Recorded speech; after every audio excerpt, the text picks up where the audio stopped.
Jawa kalau kita kata dia Melayu kan, sebenarnya dia tu Melayu. Assalamualaikum warahmatullahi wabarakatuh. Halo semuanya dimanapun berada, jumpa lagi bersama saya Mbah Dul Channel. Saya ucapkan terima kasih yang sudah mensupport dan bergabung dengan channel ini. Semoga teman-teman dalam keadaan sehat, keadaan baik-baik saja. Semoga dipermudah, diperlancar urusannya, aktivitasnya, dan semoga selalu dalam keadaan bahagia. Oke teman-teman, kali ini saya menjumpai video yang menyebutkan bahwa Profesor Malaysia menyebutkan sebenarnya orang Jawa adalah Melayu. Entah dari kamus mana dia mendapatkan ya. Oke teman-teman, untuk mengetahuinya, untuk lebih lengkapnya yuk kita sama-sama kita dengarkan, kita simak video ini sampai habis. Oke yuk.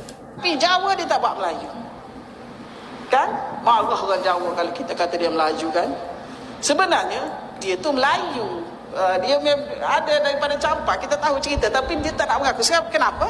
Kerana sistem pendidikan mereka begitu di sana. Kita tidak salahkan mereka, tapi sebagai pengkaji kita tahu apa yang benar. Jadi daripada sini, kenapa Jawa itu tidak ditulis dalam peta di sini? Kerana Jawa itu telah dibuka oleh satu guru ataupun pengembara yang disebut dalam buku-buku catatan orientalis lah. Dia kata ada satu pengembara kumpulan daripada India yang diketuai oleh Haji Saka, yang mana mereka datang ke Pulau Jawa pada ketika itu. Pulau Jawa itu macam tempat jin bertendang lah, tak ada orang.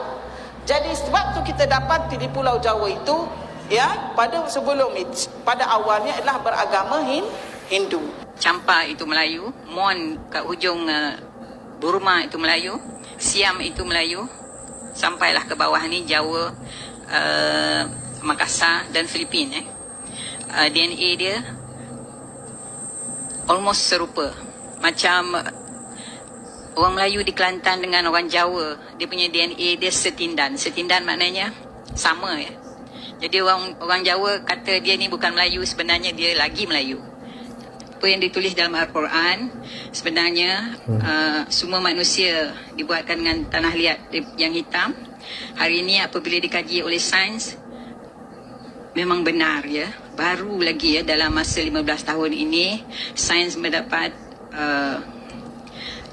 rumusan. Menurut kajian Profesor Malaysia, orang Jawa adalah berasal dari Melayu. Dan video berikutnya ini adalah bantahan bahwa orang Jawa bukan Melayu. Oke yuk kita lanjutkan video berikutnya. Waalaikumsalam warahmatullahi video dari wabarakatuh. seorang profesor Malaysia yang menyatakan bahwa orang Jawa adalah berasal daripada Melayu. Sebenarnya konsep ini disebut dengan alam Melayu. Dunia Melayu atau alam Melayu adalah sebuah konsep atau ungkapan yang telah digunakan oleh berbagai penulis dan kelompok dari waktu ke waktu untuk menunjukkan beberapa gagasan berbeda yang berasal dari beragam penafsiran Melayu, baik sebagai suatu kelompok etnis, sebagai kategori ras, sebagai kelompok bahasa atau sebagai kelompok budaya. Namun, konsep alam Melayu, jika kita kaji lebih lanjut, maka istilah ini masih sangat kontroversial di luar wilayah berbahasa Melayu, dan karena itu dianggap bermuatan politik dan tidak bersifat budaya, artinya bukan murni budaya. Nah, jadi konsep alam Melayu yang digembar-gemborkan di Malaysia sebenarnya bermuatan politik atau ada tujuan politik tertentu. Juga, mengapa kita orang Indonesia tidak pernah diajarkan konsep alam Melayu ini? Dalam video tadi, Profesor Dr. Soleha Yaakob seolah-olah menyatakan bahwa pendidikan kitalah yang sebenarnya keliru. Namun, sebelum membahas tentang perbedaan sejarah penduduk Nusantara antara Indonesia dan Malaysia, mari kita kaji terlebih dahulu bagaimana tahapan orang-orang yang datang ke tanah Nusantara ini. Penduduk Indonesia terdiri atas 1.340 suku, yang tersebar di seluruh wilayah Indonesia. Orang Jawa dan orang Batak menempati urutan pertama dan ketiga dengan jumlah populasi terbesar. Secara umum, suku-suku di Indonesia berasal dari dua subras, yaitu Proto-Melayu dan Deutero-Melayu.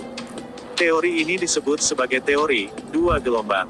Orang Jawa merupakan keturunan subras Deutero-Melayu, sedangkan orang Batak merupakan keturunan Proto-Melayu. Berdasarkan Wikipedia, dijelaskan bahwa Proto-Melayu sering juga disebut sebagai Melayu Tua, yaitu istilah usang untuk menyebut ras Malayan Mongoloid gelombang pertama. dari dua gelombang migrasi yang dulu diperkirakan terjadi dalam pendudukan Nusantara oleh penutur bahasa Austronesia. Mereka masuk diperkirakan pada tahun 2500 sebelum Masehi. Nah, berdasarkan ini, suku-suku yang termasuk Melayu tua di Indonesia terdiri dari: di Sumatera, suku Renjang di Bengkulu, suku Kubu di Sumatera Selatan, suku Lampung, suku Nias di Sumatera Utara, suku Mentawai, Sumatera Barat, suku Kerinci, Jambi, suku Batak, Sumatera Utara, suku Enggano, Bengkulu, suku Gayo, Aceh, suku Sipiongot, Aceh, suku Alas, Aceh, dan suku Singkil, Aceh. Di Kalimantan, suku Dayak, Kalimantan. Di Indonesia Tengah, ada suku Toraja dari Sulawesi Selatan, suku Minahasa dari Sulawesi Utara, suku Sangir dari Sulawesi Utara. Melayu Detro atau Melayu Muda adalah istilah usang yang pernah digunakan untuk populasi yang diperkirakan datang pada gelombang kedua setelah gelombang pertama dari Melayu Proto. Populasi ini datang pada zaman logam, kurang lebih 1500 sebelum Masehi. Suku bangsa di Indonesia yang termasuk dalam Melayu Muda adalah Aceh, Bali, Betawi, Jawa, Makassar, Melayu, Minangkabau, Sunda, Bugis, dan Madura. Kalau pendidikan di Indonesia kita mengenal istilah Austronesia, untuk menyebut ras kelompok manusia yang mendiami wilayah Nusantara, setelah sebelumnya diisi oleh ras Melanesia.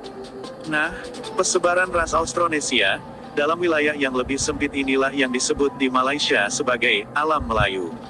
Di Malaysia, istilah Proto Melayu masih digunakan untuk sebuah suku yang bernama orang asli. Jadi, mengapa sejarah di Malaysia dan Indonesia berbeda?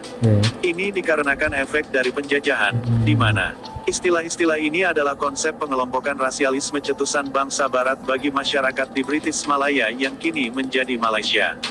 Konsep alam Melayu itu sendiri, oleh para arkeolog telah disimpulkan bahwa tidak ada dasar arkeologis yang berarti, yang menunjukkan adanya perbedaan antara Melayu Proto dan Melayu Detro, sehingga teori ini secara resmi tidak lagi diakui penggunaannya. Nah, di Indonesia kita mengenal sebutan bangsa Austronesia atau suku-suku penutur bahasa Austronesia, yang adalah sekumpulan etnolinguistik atau gabungan berbagai etnis besar di benua Asia, khususnya Asia Tenggara, sebagian Oseania dan sebagian kecil Afrika yang memakai bahasa-bahasa dari keluarga Austronesia. Adapun mereka saat ini meliputi penduduk asli Taiwan, kebanyakan kelompok etnisnya berada di Filipina, Malaysia, Timor Leste, Indonesia, Brunei, Kepulauan Cocos Keeling, Madagaskar, Mikronesia, dan Polinesia, serta suku Melayu di Singapura, suku bangsa Polinesia dari Selandia Baru dan Hawaii, dan orang non-Papua di Melanesia. Mereka juga ditemukan di kawasan Patani di Thailand, kawasan Cham di Vietnam dan Kamboja, dan kawasan Hainan di Tiongkok, sebagian Sri Lanka, selatan Myanmar, ujung selatan Afrika Selatan, Suriname, dan sebagian kecil Kepulauan Andaman, Kepulauan Cocos atau Keeling, dan Pulau Natal serta Australia. Kawasan yang diduduki oleh suku bangsa pemakai bahasa Austronesia, secara kolektif dikenal sebagai Austronesia. Kebanyakan orang Austronesia memiliki penampilan serupa seperti kulit berwarna muda sampai coklat, dengan rambut lurus, keriting ataupun bergelombang.